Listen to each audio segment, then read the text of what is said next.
नमस्कार बंधुरा पम्पार किचेने आपनादेर सकलके स्वागत। आज आमी अपूर्व स्वादेर एकटा जलखाबारेर रेसिपि आपनादेर साथे शेयर करब। डिम और नाना रकम सब्जी दिए बानानो एई जलखाबारटा एकबार हलेओ आमार मतो ट्राई करते पारेन। आशा करछि आपनादेर भीषण भालो लागबे। बाच्चादेर स्कूल टिफिन बोलुन बा बाड़ीते सकाल किंबा बिकाल जखोनी मन करबे एई जलखाबारटा बानिये निन, देखबेन एकबार खेले आपनादेर बार बार बानाते इच्छा हबे। ताहले चलुन देरी ना करे आजकेर এই অপূর্ব স্বাদের জলখাবারের রেসিপিটা দেখে নেওয়া যাক। আজকে যে জলখাবারটা বানাবো তার জন্য দেখুন এখানে নিয়েছি এই কাপের মাপ করে 1 কাপ ময়দা। ময়দার পরিমাণটা আমরা একটু কম বেশি করে নিতে পারেন। এখানে দিয়ে দেব সামান্য একটু লবণ। শুকনো উপকরণগুলো একটু নাড়াচাড়া করে মিক্স করে নেব। এবার দেখুন যে কাপের মাপ করে ময়দা নিয়েছি সেই কাপের মাপ করে 1 কাপ আমি জল নিয়েছি। এবার এখানে অল্প অল্প জল দেব আর মিশ্রণটাকে রেডি করে নেব। এখানে একটা পাতলা ব্যাটার বানাতে হবে, তাই এইভাবে কিন্তু জলটাকে দিয়ে ব্যাটার বানাতে হবে। ময়দাটাকে জলের সাথে কিন্তু খুব সুন্দর করে মিক্স করে নিতে হবে। 1 কাপ জল এখানে দিয়ে দিয়েছি, আবারও 1 কাপ নিয়েছি। এবার আমি আপনাদের ঘনত্বটা দেখিয়ে দেব কেমন ঘনত্ব হলে আজকের এই জলখাবারটা একদম পারফেক্ট হবে। খাতার মাধ্যমে আমি আপনাদের দেখিয়ে দেব ঘনত্বটা কেমন হয়েছে। এই দেখুন ঘনত্বটা যেমন খুব পাতলা হবে না আবার খুব ঘন হবে না, তুলনামূলক একটু কিন্তু এইরকম পাতলা করে বানিয়ে নিতে হবে। এই দেখুন এইরকমই হবে। আপনারা চাইলে আরেকটু পাতলা করতে পারেন। আচ্ছা আমি আরেকটু জল দিয়ে দিলাম। এখানে আমি যে কাপের মাপ করে 1 কাপ ময়দা নিয়েছি সেই কাপের মাপ করে 1 কাপ জল দিয়েছি আর হাফ কাপ দিয়েছি, মোট 1.5 কাপ আমি জল দিয়েছি। আপনারা যে পাত্র নিয়ে ময়দাটা মাপ করে নেবেন সেই পাত্রের মাপ করে 1.5 বাটি জল দিয়ে দেবেন। এবার দেখুন ঘনত্বটা কেমন হয়েছে। ঘনত্বটা এরকমই হয়েছে, খুব যেমন ঘন নয় আবার খুব পাতলাও নয়। এখানে আমি আর একটা উপকরণ অ্যাড করব। আজকের এই রেসিপিটা বানাতে 3টে ডিমের আমি ব্যবহার করব। একটা বাটিতে দেখুন 3টে ডিম নিয়েছি, তো এখান থেকে একটা ডিম আমি নিয়ে নেব। এইরকম একটা ডিম আমি দিয়ে দিলাম। ডিমটা দিয়ে দিয়েছি। এবার এই মিশ্রণের সাথে ডিমটাকেও খুব সুন্দর করে কিন্তু ব্লেন্ড করে নিতে হবে। আজকের এই জলখাবার বা নাস্তাটা যেটা বানাচ্ছি অসাধারণ খেতে হয়। একবার বানিয়ে না খেলে বিশ্বাস করতে পারবে না এই রেসিপিটা কতটা টেস্টি হতে পারে। এবার এখানে কিছুটা ধনেপাতা কুচনো দিয়ে দেব, খুব বেশি নয় অল্প করে দিলেই হবে। দেখুন ঘনত্বটা এবার কেমন হয়েছে। ঘনত্বটা কিন্তু এইরকমই হয়েছে, খুব ঘন নয় আবার খুব পাতলা নয়। তো এই মিশ্রণটাকে আমি রেডি করে নিয়েছি। আজকের যে জলখাবার বা নাস্তাটা বানাবো তার জন্য একটা পুরের দরকার। এবার আমি একটা পুর বানিয়ে নেব আর এই মিশ্রণটাকে আমি ততক্ষণ রেস্টে রেখে দেব। এবার দেখুন গ্যাসটাকে জ্বেলে দিয়ে একটা ফ্রাই প্যান বসিয়ে দিয়েছি। ফ্রাই প্যানটাকে ভালোভাবে গরম করে এর মধ্যে দিয়ে দেব সর্ষের তেল। অল্প করে দিয়ে দিলাম সরিষার তেল। এবার তেলটাকে আমি ভালোভাবে গরম করে নেব। এবার দেখুন যে 2টো ডিম আমি নিয়ে নিয়েছি সেই 2টো ডিম এখানে দিয়ে দেব।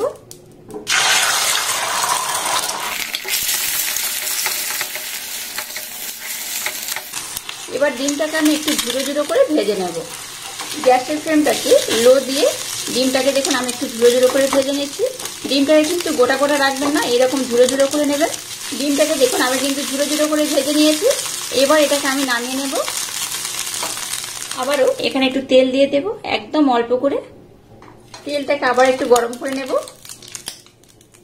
এখানে একটা ছোট সাইজের পেঁয়াজ আমি টুকরো টুকরো করে কেটে নিয়েছি, সেটাকে দিয়ে দেব।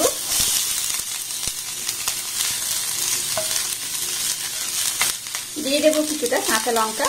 কাঁচা লঙ্কাটাকেও টুকরো টুকরো করে আমি কেটে নিয়েছি।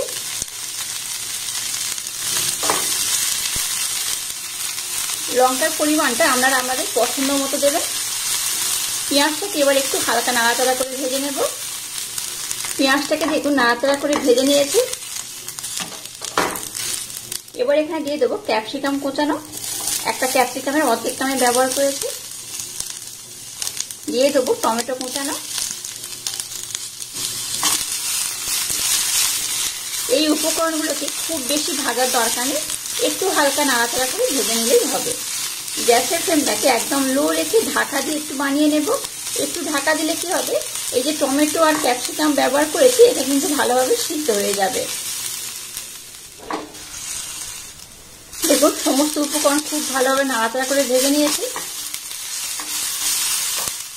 এবার এখানে দিয়ে দেবো একটা আলু, একটা ছোট সাইজের আলু আমি সিদ্ধ করে রেখে দিয়েছিলাম। দিয়ে দেবো সামান্য একটু লবণ, সামান্য একটু ধনে গুঁড়ো দিয়ে দিলাম, জিরে গুঁড়ো দিয়ে দিলাম একদম অল্প করে, অল্প একটু দিয়ে দেবো চাট মশলা।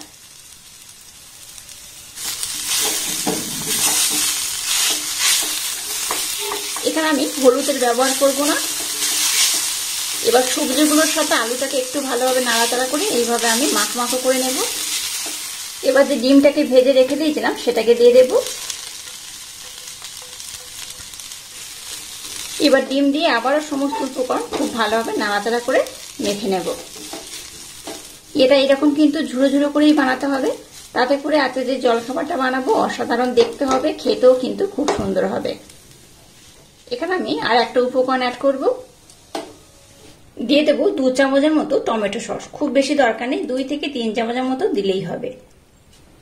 আবার এটাকে নাড়াচাড়া করে মিক্সড করে নেব। আজকে যে জলখাবারটা বানাবো তার জন্য দেখুন পুরটা একদম রেডি করে নিয়েছি। এবার আমি গ্যাসটাকে বন্ধ করে দেব আর পুরটাকে ঠান্ডা করে নেব। এবার দেখুন গ্যাসটাকে জেলে দিয়ে একটা রকম তাওয়া বা ফ্রাই প্যান বসিয়ে দিয়েছি আর এটাকে খুব ভালোভাবে গরম করে নিয়েছি। এবার এখানে তেলের প্রলেপ দিয়ে দেব। তেল কিন্তু একদম বেশি করে দেওয়া যাবে না, অল্প তেলেই আমি আজকের এই জলখাবারটা বানাবো। এইভাবে একটা ব্রাশের মাধ্যমে একটু ব্রাশ করে দিলেই হবে। এবার যে ব্যাটারটাকে বানিয়েছিলাম সেটা এখানে দিয়ে দেব।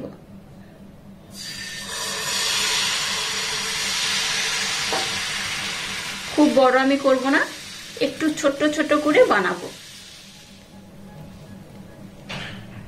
দেখুন উপর দিকটা কিন্তু ভালোভাবে হয়ে গেছে। এবার উপরের দিকে একটু তেলের প্রলেপ আমি লাগিয়ে দেব, এই ব্রাশের মাধ্যমে দিলেই হবে। এই দেখুন ধারের পোর্শন থেকে বুঝতেই পারছেন অটোমেটিক কিন্তু এইরকম ছেড়ে যাচ্ছে। এই দেখুন কত সুন্দর ছেড়ে যাচ্ছে।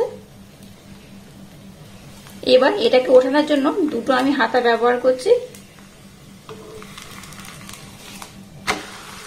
এটাকে উল্টে দিলাম।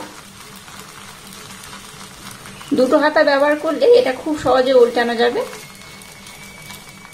আবারও খুব ভালোভাবে অপর দিকটা বানিয়ে নেব। আমি যেভাবে আজকের এই জলখাবারটা বানাচ্ছি একবার হলো ট্রাই করবেন, আশা করছি আপনাদের ভীষণ ভালো লাগবে।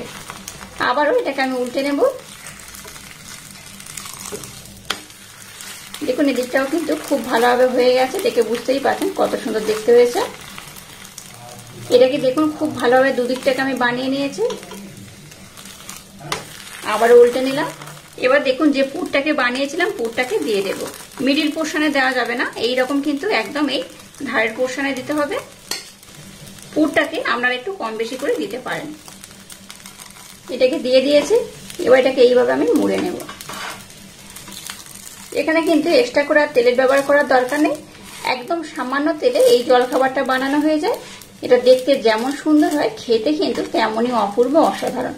আর দেখে বুঝতেই পারছেন কত সুন্দর এটা দেখতে হয়েছে। এটাকে এবার আমি উল্টে দেব। এবার এটাকে আমি উঠিয়ে নেব।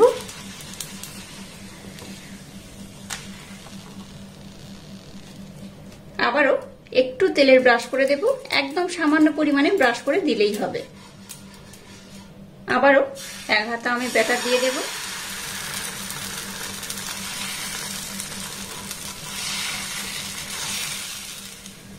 আর এই একইভাবে সবগুলোকে আমি সুন্দর করে বানিয়ে নেব। আবারও এটাকে আমি খুব সুন্দর করে দেখুন দুদিকটাকে ভালো করে বানিয়ে নিয়েছি, দেখে বুঝতেই পারছেন কত সুন্দর হয়েছে। আবারও দেখুন এই পুরটাকে আমি নিয়ে নিয়েছি।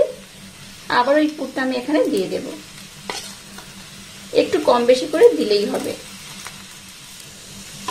আবার এটাকে আমি এইভাবে মুড়ে দেব। একদম ইউনিক পদ্ধতিতে আজকের এই জলখাবারটা বানাচ্ছি, আশা করছি আপনাদের ভীষণ ভালো লাগবে। এইভাবে উল্টে পাল্টে সবগুলোকে আমি একই রকম ভাবে ভেজে নেব। এটাকে আমি ভেজে নিয়েছি, এটাকে উঠে নেব। এই একইভাবে সবগুলোকে আমি ভেজে নেব।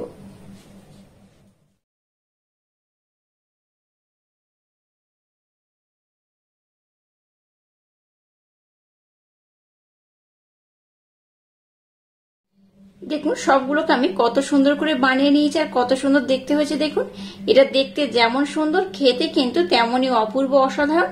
এগুলো বেশ গরম রয়েছে, একটু ঠান্ডা করার পর এটাকে কেটে আমি আপনাদের দেখাবো এটা কত সুন্দর হয়েছে। দেখুন আজকের এই জলখাবারগুলোকে আমি খুব সুন্দর করে সাজিয়ে নিয়েছি একটা বড় প্লেটের মধ্যে।